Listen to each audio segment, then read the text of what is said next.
بسم اللہ الرحمن الرحیم الا ان اولیاء اللہ لا خوف علیہم ولا هم یحزنون۔ حضرات گرامی قدر، آج کا میرا موضوع ہے حالات زندگی حضرت خواجہ سید علی ہمدانی رحمۃ اللہ علیہ،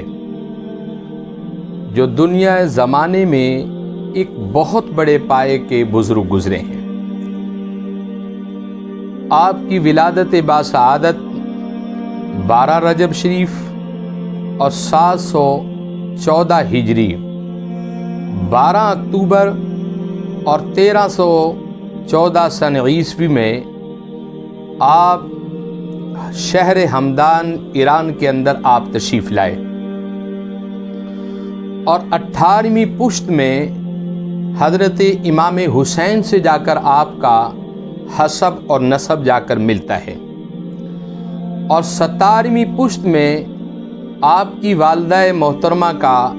حسب اور نسب جو ہے وہ جا کر حضرت امام حسن سے ملتا ہے۔ گویا کہ آپ حسنی اور حسینی سید ہیں، اور آپ کی تعلیم اور تربیت جو ہے آپ کے ماموں جان حضرت سید علاء الدین رحمۃ اللہ علیہ، جو ایک بہت پائے کے بزرگ بھی تھے اور مستند عالم دین بھی تھے، جن سے آپ نے قرآن کریم کی تعلیم حاصل کی، اور پھر تفسیر قرآن پاک پڑھا، اور پھر احادیث پاک کا سبق حاصل کیا، اور پھر آپ نے فقہ پڑھی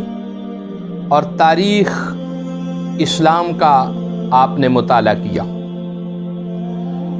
گویا کہ آپ نے گھر کے اندر ہی دینی تعلیم حاصل کی تھی، اور اسی طرح آپ جب مرید ہوئے تو حضرت پیر طریقت تقی الدین دوسی رحمۃ اللہ علیہ ان کے جا کر آپ مرید ہوئے، جن سے آپ نے طریقت کے اندر، شریعت کے اندر حقیقت اور معرفت کا دیگر علوم آپ نے حاصل کیے، اور خاص الخاص تزکیہ نفس کے اوپر حضرت تقی الدین نے آپ کے اوپر بہت محنت کی تھی، اور نفی اثبات کے حوالے سے بھی آپ کو بہت زیادہ تعلیم دی۔ اور تقی الدین کے وصال کے بعد ایک اور بزرگ شرف الدین محمود سے آپ فیضیاب ہوتے رہے، ان کی خدمت میں آپ 6 سال رہے، جہاں 6 سال رہنے کے بعد آپ نے خالق کائنات کا قرب حاصل کیا، اور رسول اللہ صلی اللہ علیہ وسلم کی محبت حاصل کی، اور 6 سال کے بعد آپ سیر و سیاحت کے نکل گئے۔ گویا کہ آپ نے پوری دنیا کے اندر سیر و سیاحت فرمائی، اور سیر و سیاحت کے اندر آپ نے جنگل میں رہ کر بھی عبادت و ریاضت کی، مساجد میں، دریاؤں کے کناروں پر، پہاڑوں کے اندر جا کر آپ عبادت اور ریاضت کرتے رہے، بلکہ ساری رات آپ نوافل میں گزار دیتے، اور پھر نوافل کے اندر 2 نفلوں کے اندر آپ کئی مرتبہ آپ قرآن مجید کو مکمل کرتے، اور اسی دوران جب سیر و سیاحت کے لیے آپ نکلے تو آپ نے کم و بیش 1400 مشائخ جو اہل اللہ تھے، اللہ رب العزت کا قرب حاصل کرنے والے لوگوں میں شامل تھے، آپ 1400 بزرگوں سے ملے اور ان سے فیض حاصل کیا، مختلف مقامات پر گئے، آپ ہندوستان میں گئے، افغانستان میں گئے، سری لنکا میں گئے، اور بہت سارے شہروں میں جا کر آپ اہل اللہ سے ملاقات کرتے رہے، اور ہر ایک اہل اللہ سے یہ کہتے رہے کہ آپ مجھے زندگی کا وہ وظیفہ بتائیں جس سے مجھے خدا کا قرب حاصل ہو، رسول اللہ صلی اللہ علیہ وسلم کی محبت حاصل ہو۔ آپ ہمیشہ ان بزرگوں کی صحبت میں رہ کر ان سے وظائف لیتے رہے،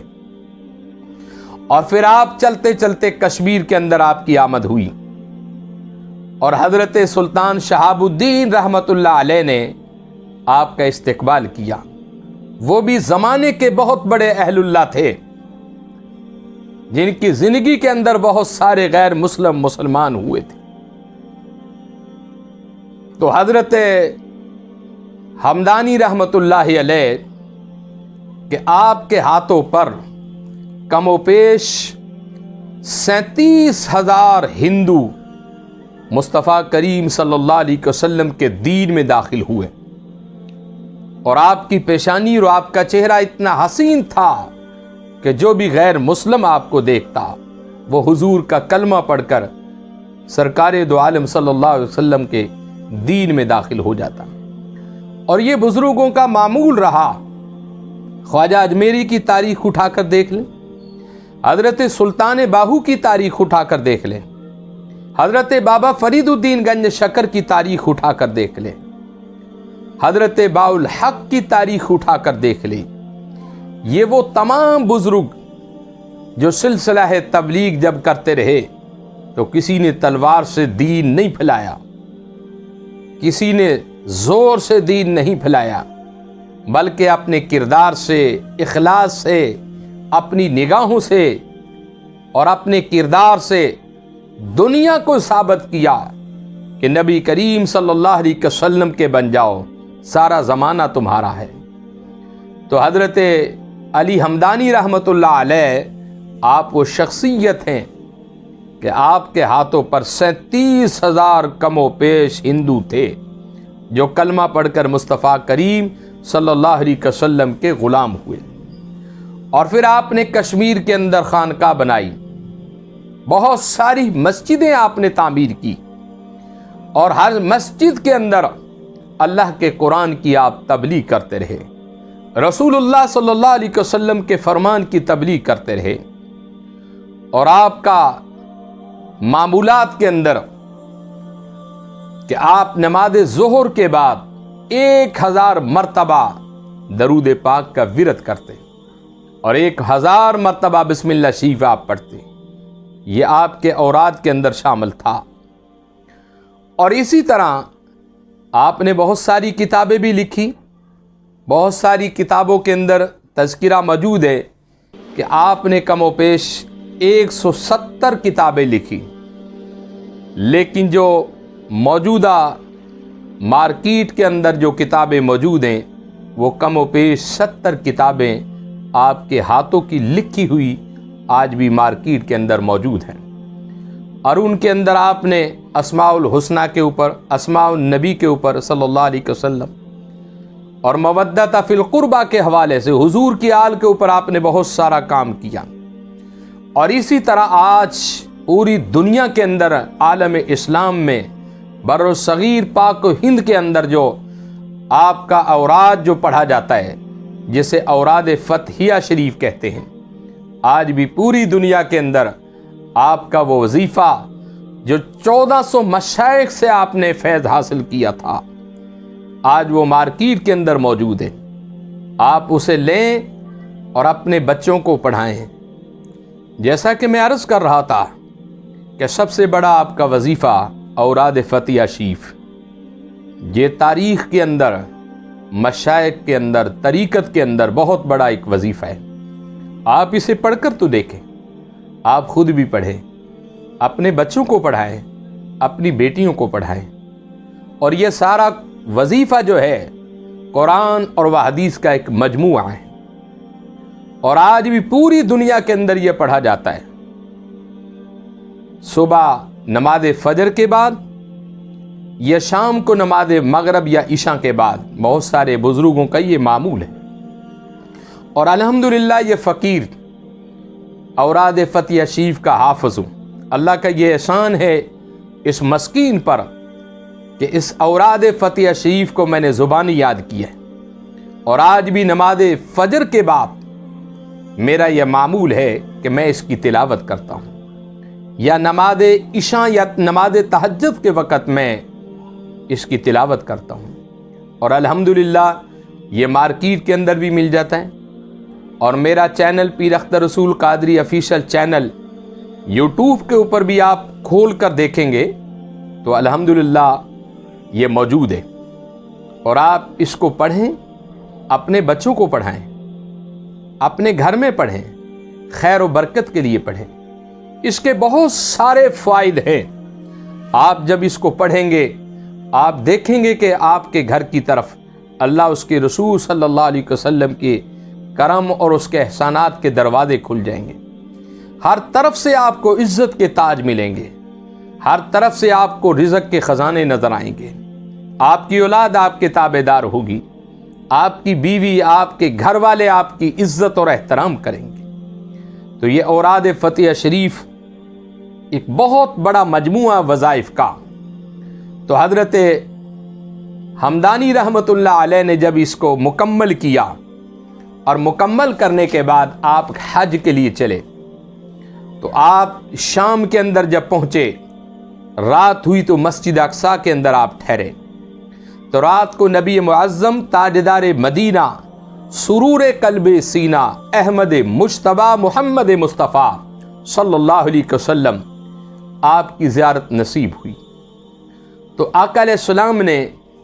فرمایا کہ اے ہمدانی مانگو، کیا مانگنا چاہتے ہو؟ تو حضرت سید علی ہمدانی رحمۃ اللہ علیہ نے آپ کی خدمت میں وہ مجموعہ پیش کر دیا۔ ابھی آپ نے اس کا نام نہیں رکھا تھا، تو آپ نے جب وہ مجموعہ پیش کیا، آپ حضور اکرم صلی اللہ علیہ وسلم کے چہرہ مصطفیٰ کو دیکھ دیکھ کر تلاوت کرتے رہے۔ تو آقا علیہ السلام نے جب اسے پڑھا اور پڑھنے کے بعد آپ مسکرانے لگے، اور مسکراتے مسکراتے فرمانے لگے، اے ہمدانی، ہم نے اس مجموعے کے نام اوراد فتحیہ شریف رکھ دیا۔ آپ اندازہ کریں، اور وہ مجموعہ یہ ہے، میں آپ کی خدمت میں پیش بھی کر دیتا ہوں۔ یہ مجموعہ ہے، آپ اسے پڑھیں، لیکن کسی فقیر سے اس کی اجازت بھی لیں۔ بغیر اجازت کے آپ اس کو نہیں پڑھ سکتے، اور الحمدللہ یہ فقیر اس کا عامل بھی ہے اور حافظ بھی ہے۔ آپ دیکھتے کہ میرے فیس بک کے اوپر، یوٹیوب کے اوپر میرے فون چل رہے نمبر، آپ فون کر کے اس کی اجازت لے سکتے ہیں، اور کسی بزرگ سے بھی آپ اس کی اجازت لے سکتے ہیں۔ آج مارکیٹ کے اندر یہ اوراد فتحیہ شریف کے نام سے یہ وظیفہ موجود ہے۔ اور آپ یہ دیکھیں کہ جس وظیفے کا نام نبیوں کے سردار نے رکھا ہوگا اور جس کو حضور نے دیکھ کر تلاوت کیا ہوگا، اس کے اندر کتنا فیض ہوگا، اس کے اندر کتنی برکتیں ہوں گی۔ تو آئیں، آپ کو میں دعوت دیتا ہوں، اوراد فتحیہ شریف کے آپ حافظ بن جائیں، آپ اس کے عامل بن جائیں، اس کو صبح بھی تلاوت کریں، شام بھی تلاوت کریں، لیکن کسی بزرگ سے اجازت لے کر تلاوت کریں۔ اگر بغیر اجازت کے آپ تلاوت کریں گے تو ممکن ہے کہ بہت سارے معاملات سے آپ کو گزرنا پڑے۔ اور اسی کے اندر اوراد فتحیہ شریف کے ساتھ ساتھ بھی دعائے رکاب بھی ہے۔ رکاب کا معنی ہے غلام، کہ جو بندہ اس اوراد فتحیہ شریف اور دعائے رکاب کو پڑھتا ہے وہ بندہ رب کا غلام ہو جاتا ہے، اور جو بندہ رب کا غلام ہوتا ہے دنیا سے وہ بے نیاز ہو جاتا ہے۔ تو آپ ہر روز نماز ظہر کے بعد 1000 مرتبہ درود پاک پڑھتے ہیں، بسم اللہ شریف کی تلاوت کرتے ہیں، اور پھر 6 ذوالحج کو 786 ہجری کے اندر آپ کا وصال ہوا، اور آپ کی کل عمر پاک 77 سال ہوئی۔ اور آج بھی تاجکستان دارالخلافہ صوبہ ختلان کے اندر آپ کا مزار اقدس موجود ہے، اور پوری دنیا آپ کے مزار اقدس سے فیض یاب ہو رہی ہے، کیونکہ ہمارا عقیدہ ہے کہ اہل اللہ جو ہوتے ہیں جس طرح ظاہری زندگی میں فیض دیتے ہیں، وہ دنیا سے جانے کے بعد